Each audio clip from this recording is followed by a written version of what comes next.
मैं doctor Ciaz Sattar, associate professor political science, आपका आज की इस ई क्लास में स्वागत करता हूं। आज की हमारी ई क्लास का विषय है निर्वाचन आयोग, इलेक्शन कमीशन। भारत के संविधान में हमारे देश के लोकतंत्र और लोकतांत्रिक संस्थाओं के चुनावों के संबंध में लोकसभा और राज्यसभा एवं राज्यों की विधानसभाओं के संदर्भ में जो चुनाव की प्रक्रिया संविधान द्वारा निहित है उसका अनुपालन करने के लिए, उसको व्यवस्थित रूप से क्रियान्वित करने के लिए हमारे देश के संविधान में कुछ संवैधानिक प्रावधान किए गए हैं। भारत के संविधान के भाग 15 के अनुच्छेद 324 से 329 तक निर्वाचन आयोग तथा निर्वाचन से संबंधित प्रावधान किए गए हैं। निर्वाचन आयोग एक अखिल भारतीय संवैधानिक निकाय है जो केंद्र व राज्य सरकारों के लिए चुनाव संबंधी दिशा निर्देश का कार्य करता है। भारतीय संविधान में विभिन्न अनुच्छेदों के तहत जिन निकायों का उल्लेख है उन्हें संवैधानिक निकाय माना जाता है। इन निकायों को सीधे संविधान से शक्ति प्राप्त होती है और इन निकायों के तंत्र में किसी प्रकार के बदलाव के लिए संविधान संशोधन की जरूरत होती है। इन निकायों के सदस्यों की नियुक्ति राष्ट्रपति द्वारा की जाती है।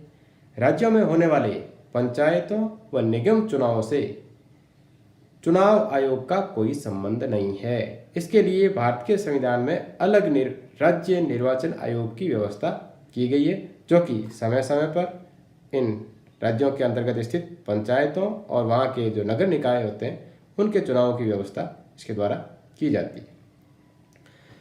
जहाँ तक निर्वाचन आयोग की संरचना का सवाल है, निर्वाचन आयोग में एक मुख्य चुनाव आयुक्त होगा। समय समय पर राष्ट्रपति द्वारा निर्धारित संख्या में चुनाव आयुक्त होंगे। भारत निर्वाचन आयोग एक स्वायत्त एवं अर्ध न्यायिक संस्था है। इसकी स्थापना 25 जनवरी 1950 को की गई और इसका मुख्यालय नई दिल्ली में है।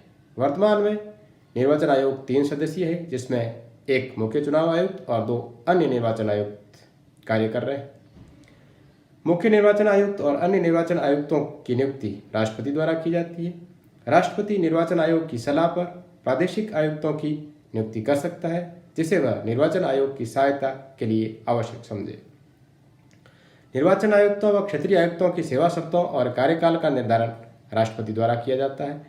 और जहाँ तक निर्वाचन आयोग के कार्यों का बात अपन करें तो उसमें निर्वाचक नामावली तैयार करना, योग्य मतदाताओं को पंजीकृत करना, निर्वाचन क्षेत्रों का परिसीमन या सीमांकन करना, चुनाव तिथियों का निर्धारण व नामांकन पत्रों की जांच करना, राजनीतिक दलों को मान्यता व चुनाव चिन्ह आवंटित करने तथा विवाद निपटारे हेतु न्यायालय का कार्य करना, राजनीतिक दलों हेतु आचार संहिता तैयार करना और चुनाव करवाना, चुनाव प्रक्रिया में सुधार व प्रादेशिक चुनाव आयुक्तों की नियुक्ति हेतु राष्ट्रपति को समय समय पर अपनी सलाह व देने का कार्य भी निर्वाचन आयोग करता है।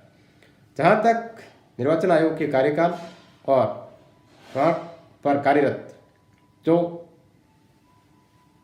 मुख्य चुनाव आयुक्त थे या अन्य निर्वाचन आयुक्त थे उनके पद से हटाने की बात है, तब यदि हम देखें तो मुख्य निर्वाचन आयुक्त का कार्यकाल इसके द्वारा 6 वर्ष या 65 वर्ष की आयु व अन्य निर्वाचन आयुक्तों का कार्यकाल राष्ट्रपति द्वारा 6 वर्ष या 62 वर्ष की उम्र तक जो भी पहले हो निर्धारित किया गया है और इनका वेतन भारत की संचित नीति द्वारा दिया जाता है।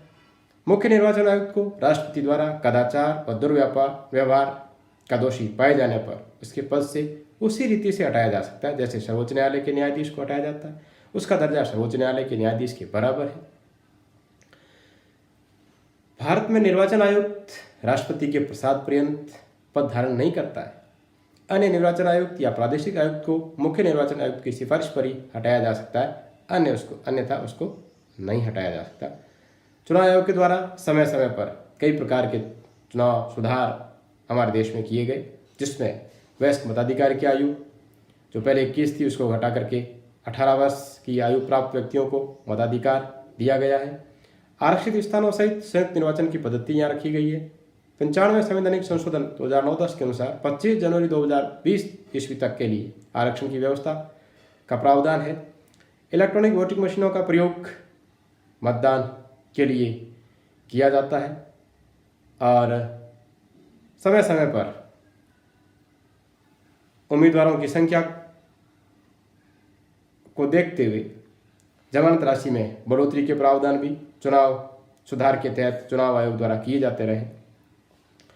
एक और व्यवस्था NOTA none of the above उपयुक्त में से कोई नहीं का प्रावधान भी हमारे चुनाव के अंतर्गत एक किया जा रहा है वर्तमान में, जहाँ मतदाता यदि जो उम्मीदवार चुनाव मैदान में होते हैं उनमें से यदि कोई भी उसकी पसंद का नहीं होता तो वह नोटा के ऊपर अपना मत दे सकता है। इस प्रकार भारत के संविधान द्वारा निर्वाचन आयोग की व्यवस्था देश में स्वतंत्र, निष्पक्ष और एक तरह से समयबद्ध तरीके से चुनाव करवाने के लिए की गई है और निर्वाचन आयोग अपने इन दायित्वों और कर्तव्यों का भली भांति निर्वहन करते हुए अपनी एक छवि, अपनी एक छाप देश के नागरिकों के अंतर्गत छोड़ने में सफल हो पा रहा है।